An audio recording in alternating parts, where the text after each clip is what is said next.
Before we get into the video, just to show you guys that I actually practice what I preach, I'm going to be changing my portfolio. This entire video is going to be built around LMT stock, Lockheed Martin, and what we're going to do is we're going to be getting rid of one of my holdings, we'll be getting rid of Discover Financial, and what we're going to be adding is Lockheed Martin. So I'm going to type it in right here, Lockheed Martin, add to basket, add, and then, where's Lockheed Martin? It's at the top. We're going to replace the 2%. I might even increase it to 3 or 4%. I haven't really looked into that yet, but I'm going to replace it with Discover Financial, and let's go ahead and save that.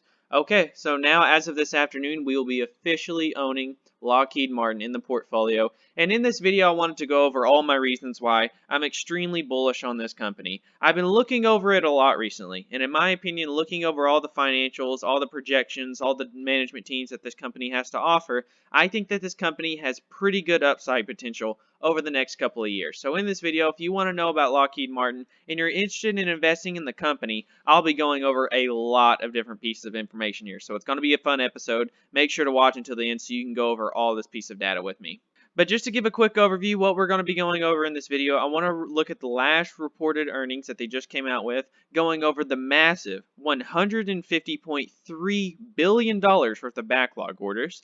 The next thing we're going to be going over, they just raised their dividend. Me as a dividend investor, I not only focus on dividend yield, but a company that has good dividend growth. And this company just raised its dividend about 8.3% up to $2.60 from $2.40. Next, we'll be looking at all the products that this company has to offer. They're the largest defense contractor for the United States government, and about 85% of their revenue comes from providing military equipment for the United States. And this company has a wide array of products. So we'll be looking at all the products that they have to offer, and then we'll be looking at some other pieces of information that's really important here. What I wanted to show was this company's income statement and balance sheet, not only in recent years from 2015 all the way up to 2019 last year, but I also wanted to show during the worst time, during the Great Recession. So we'll be looking at historical pieces of information for this company, for net sales and net earnings, and see if it has a good track record. Now next we'll be looking at the Department of Defense budget. Now this is one of the main things that go along with this company that a lot of people worry about, is if the Department of Defense will keep on increasing that budget or if it will reduce now that we have a Democratic president. Now this is something that I think a lot of investors are worrying way too much about, but you see the general trend line is up. I'll give my opinions on why I think that this will not really affect Lockheed Martin in such a negative way that I think a lot of people are pricing it in right now. And then one other thing we'll look at, speaking of Department of Defense spending, a lot of people are worried that the government is not going to spend as much money on defense now that they have a lot of debt under their wings. I think that if you look at these historical charts, I don't really think it's as big a deal for Lockheed Martin as a lot of other big investors are pricing in. And then I just wanted to just show some recent contracts that this company has landed just in the last month. As of the time I'm filming this is the morning of November 16th. And you can see up to 4 different contracts that this company's landed just in the last 2 weeks or so that are in the hundreds of millions of dollars. So this company is constantly getting new deals, and that just fuels that $150 billion plus worth of back orders. And then the last 2 pieces of information I want to look at the balance sheet of the company, show you how it has a pretty healthy balance sheet and why I think it'll be fine for the upcoming years. And then last but not least, I want to go over the CEO. They just announced a new CEO, and this company is pricing in a lot of uncertainty due to the recent CEO that they just announced. Now, the last company that he managed, his name is Jim Taislet, and this company was the last company that he ran. It was AMT. Look at the performance of the last company that he was a CEO of for years. The stock was about $100 a share 5 years ago, and today, even throughout a recession, even throughout a pandemic, it's $242 a share. So the management team did an incredible job of running this company, and this was the CEO of the last company that he ran. So now he's the CEO of Lockheed Martin, and I think all this uncertainty with the pandemic, the uncertainty with the CEO, and then the net sales not coming in at as big of an expectation as a lot of investors thought they would come at, I think people are severely underpricing this stock, and this stock should be valued at well over $400 a share. But it's going to be a fun one, and if you're not familiar with me, I'd invite you guys to subscribe. I update these charts every single month. My annual dividend income, monthly dividend income, portfolio value, even my monthly YouTube income I disclose all throughout this channel. So if you appreciate the transparency and you want to follow along with my dividend investing strategy, the 26 stocks that I own are currently listed in this list right here, and you can pause the video if you want to see any of the 26. And like I said, Lockheed is about to be added in just a couple hours from now. And then if you want to see my pie firsthand, it's down in the description. If you want to see this shared, this updated link will be down in the description. If you want to see the 26 stocks that I currently own, and if you want to get signed up with M1 Finance, you get $10 just for signing up. And we now have 56 people that have signed up. That is a lot of different investors who got started in investing. So go ahead and sign up with that link. And if you sign up and deposit $100 for the platform, you can get $10 just for signing up. But thank you guys so much for tuning in, and let's go ahead and jump into the video. So Lockheed Martin, you see that its share price currently is $378. So if you take the new dividend, which is $10.40 a year, and divide that by the current share price of $378.80, this is wrong on M1 Finance. This has not been updated yet. 2.56% is not correct. So the actual dividend yield as of now, the forward dividend yield, is 2.75%. A pretty good dividend yield considering we're in a scenario where a lot of long-term treasuries offer basically nothing as far as dividends go. But LMT not only has an incredible dividend yield, they have massive upside opportunity. And this is where I want to show this here. They have $150 billion worth of backlogs. This is a company that has one of the largest economic moats that I can find out there. One of their main competitors is a company that also has an incredible amount of moat around it, and that is Boeing. When Boeing manufactures airplanes, they don't really have a lot of competitors out there. The competitors for Boeing are almost non-existent. There's not really a company out there that can come out with $1 million budget or a $10 million budget and try to take over Boeing. It's a joke, okay? It would be like trying to go to Coca-Cola, making your Joe Schmo Coca-Cola with a $100,000 budget and trying to take over Coca-Cola. It's just not going to happen. And when we look at Lockheed Martin, it's not like Coca-Cola where you're producing $1, $2 bottles of soda. You're producing $10 million, $50 million, $100 million jet airplanes and military equipment and missiles. These are the type of products that takes millions or even tens of million dollars to produce. So this is a high barrier to entry field, and this is something that not a lot of competitors can really come into this space and try to take a lot of their profits for. So that is me as an investor. That is an advantage investing into Lockheed Martin, and that is part of the reason for the $150 billion worth of backlog orders. Now we go next, we see that they raise their dividend another 8.5%. Now what I wanted to look at real quick here, I went ahead and loaded up Yahoo Finance, and this year they're going to produce around $24.50 worth of earnings per share. Now right now, after that raise, they're going to pay out $10.40 if you times 2.6 times 4. They're going to pay you out $10.40 for every single share that you own. Now this company is projected to produce, in the next year of 2020, to produce around $26.12 of earnings per share. So what we're going to do is we're going to take the share price and take $378.73 and divide that by $26.12. This gives us a forward PE ratio of 14.5. This stock has a 14.5 forward PE ratio. A 14.5 is a lot smaller than a lot of other growth companies out there. And the reason why I also want to call this a growth company is because a company that can raise 8.5% of its dividend and still pay out only a fraction of its earnings is incredible. So one more thing I wanted to mention really quick. They're going to pay out about $10.40 worth of dividends in 2021. Now I wanted to mention this. They are going to make $26. So if you were to take 26 and divide that by 2, let's say that their earnings, let's say that their revenues got cut in half tomorrow. Let's say all these backlogs, they just went to zero and they had their net income reduced by half. Even in that scenario, they would produce about $13 per share in EPS and they would only pay out 10.4. So even if this company were to have its net income decrease by 50%, they could still afford to pay the dividend, pay down its debt, and increase its retained earnings back towards shareholders. So this is an incredible opportunity that I think a lot of people are not pricing in. So you're probably wondering to yourself, what all does this company have to offer? I know that they're the largest defense contractor for the United States government, and instead of going over one by one and try to understand all these products, it's almost impossible to do that. So I'm just going to slowly scroll through all the different products that this company has to offer. Now, when I said, you remember how I said that this company has a huge economic moat, and this is something that not really other companies can go out there and replicate? If you were to try to go out and replicate these products, first of all, the amount of time, money, and effort that it would take is almost unbearable. It is something that really no other company can come out there and try to replicate. If you were to come out and try to take over Lockheed Martin, take a large part of their market share, you're looking at starting with a budget of $100 billion plus. And not a lot of people out there have $100 billion plus to take the risk and take the chance of trying to take over Lockheed Martin. So you see these products, these are not things that people can replicate. And look at all the different categories that they're in with all different facets of military and space exploration and all different types of stuff like that. Some incredible products that Lockheed Martin can produce. So that was a lot. Now let's go ahead and go to the next piece of information here. I wanted to go over the recent information for the balance sheet and the income statement. Now this is on their investor relations page. This is their annual report, and this shows the last 5 years worth of net sales growth. They went from 40 million. These numbers are in millions, by the way. So when it says 40,000, actually think 40 million. They went from 40 million to 47 million to 49 million to 53 million to now almost in 2019 they did 60 million, and here in 2020 they're looking at beating those numbers as well. They're going to do somewhere around 65 million. Now if we look at earnings per share, this is what's really important. Like I said, this shows the dividends versus the earnings per share, what they have to pay out. In 2015 they made $11.62 per share but only paid out 6. In 2016 they made $17 per share but paid out 6.7.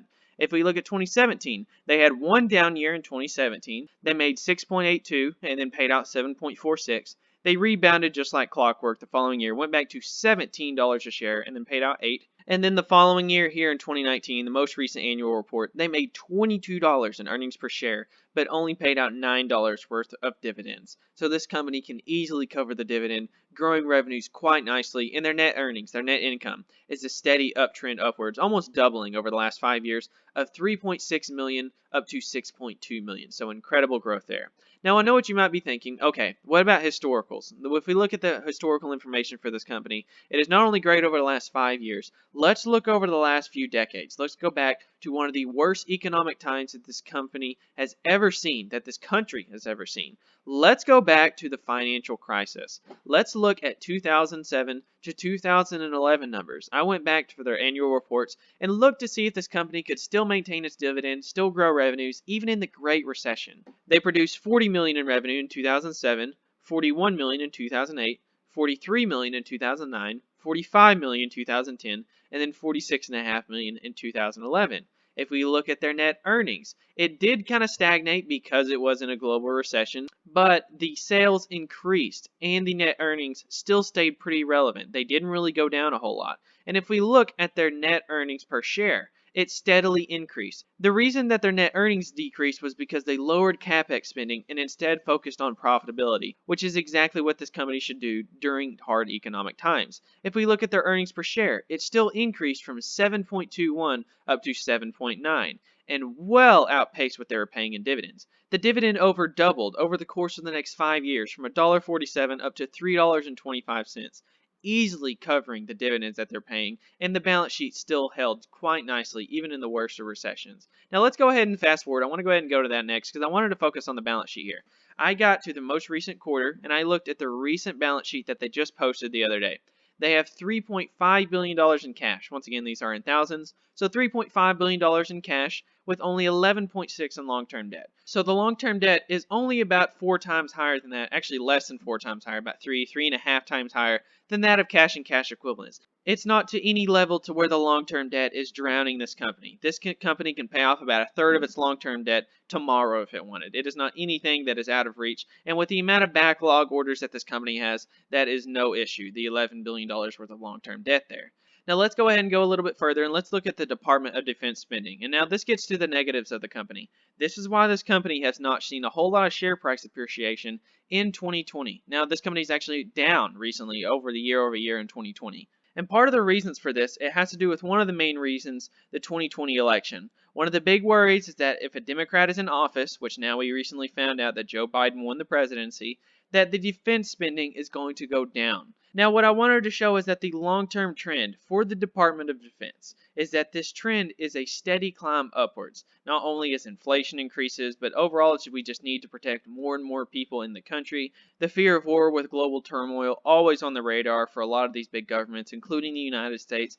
I think with the presidential debate, it shouldn't really affect your decision to invest in Lockheed Martin so much. Because even if they do reduce the spending a little bit, 10%, 20%, 30%, I don't really think it's going to affect Lockheed Martin too much because yes, I know that they are dependent on the U.S. government spending a lot of defense spending, but they have such a dominant play here that they could always change their financials to where they're more profitable. And overall, regardless, even if the Democratic president does reduce spending, that doesn't mean that it's going to last that way forever. And another thing to think about is that if there's ever a major war, say World War III, or if we just have another conflict with another major country out there, guess who's going to be the one to benefit from it all? Lockheed Martin. Usually during times of turmoil, usually during times of war, when things like this happen, that's usually when the stock market tends to fall. Well, Lockheed Martin would be the one to be the complete opposite of that. This would be the company that would thrive during these times. So this is not an issue for Lockheed Martin. War is something that actually benefits the company. But worrying about the defense spending on a macro scale is something I don't really think you should worry about. You even see how it was a lot lower in 2015, and it downtrended for about 5 years, from fiscal year 2010 to 2015, and guess what? The company did just fine. They did okay. I don't think this is something that a lot of people should worry about, but I think that's part of the downturn. People are worried that the defense spending is going to go down.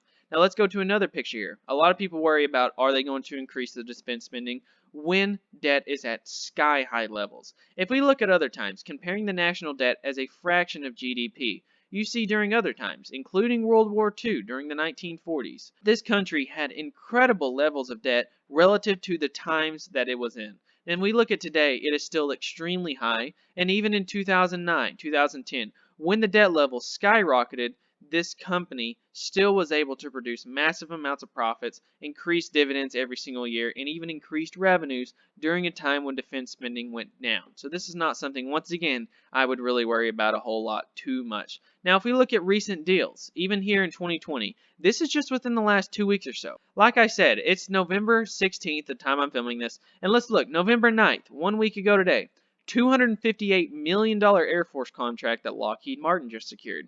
Lockheed Martin secures $339 million contract by the U.S. Army. We go down further, about a week or two ago, $724 million contract they just landed for missile defense. And then we go even down further, $550 million contract and $193 million contract that they just landed with the Navy. This is just within the last 2 or 3 weeks. This is not going out months or years back. This is just within the last few weeks. Now, the deals that this company is doing, as you can see, these are not $5 million deals, $10 million deals. They're doing deals that are in the hundreds of millions of dollars. The smallest one on here is a $103 million contract with the Navy, and the largest one with a missile defense contract going up to $724 million.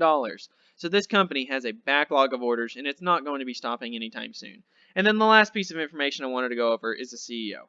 I think once again one of the main reasons why this company is not being priced correctly is because of the uncertainty of the CEO. And I looked into this guy, and I looked into some of his successes in the past, and one of the main ones was AMT. He's been the CEO of AMT for a long time, and part of the success was due to him, because him setting them up in a way that they could thrive for the future. Now, I think what he is going to do is the same thing with Lockheed Martin. And we look at a comment that he just made here last week, actually 4 days ago from the time I'm filming this.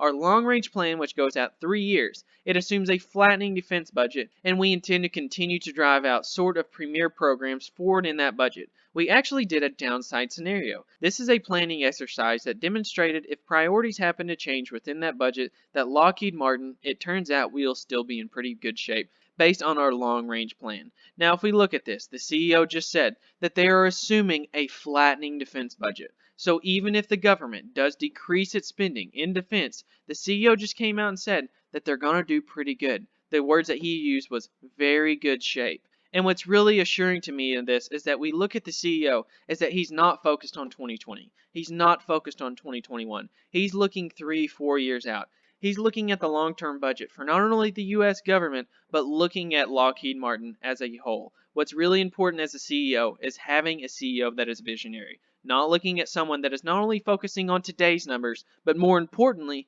focusing where the numbers are going to be in 2021, 2022, 2023, 2024, and beyond. So overall, guys, that is my opinion on why Lockheed Martin is a great company. I went into a lot more research into this. This is just the basic bullet points. If you want to know more about the company, go out and do your own research. But looking at the steady dividend growth of this company from $1.65 to $1.82, to $2 to $2.40 to $2.60 where we are today, this company has had steady share price growth, steady dividend growth, and overall, I just see the future for this company being very, very bright with no competitors in sight, a compelling, visionary CEO, incredible financials, the biggest moat I've ever seen out on a company out there. And overall, I've been a huge fan of this company. And even though I just made it 2% of my portfolio, I might be looking at making it 3, 4, maybe even 5% of my portfolio. I don't know. Probably going to be increasing it. I'll keep you guys updated. But I am selling out of Discover Financial. And hey, one more bonus to this. Since Discover Financial has had such a recent upturn, and while I own Discover Financial at an incredibly low valuation, I believe I own it somewhere around, let's see, what's Discover trading at right now? Discover Financial currently trades at $78 a share. I believe I own it somewhere around 35 bucks a share. I get to sell it out for a huge profit, and not only that, I get to take my profits and actually increase my dividend yield. So this is a good move for me in my opinion, and we'll be increasing my dividends, and in the long run I think we'll get better share price returns for Lockheed Martin than I will off Discover Financial. But thank you guys so much for watching. Like I said, if you want to get signed up with M1 Finance, or if you want to see my portfolio, it is down below in the description. Go ahead and sign up with that right there. If you want to see me update these charts every single month, go ahead and subscribe to the channel. But thank you guys so much, and I will see you guys next time.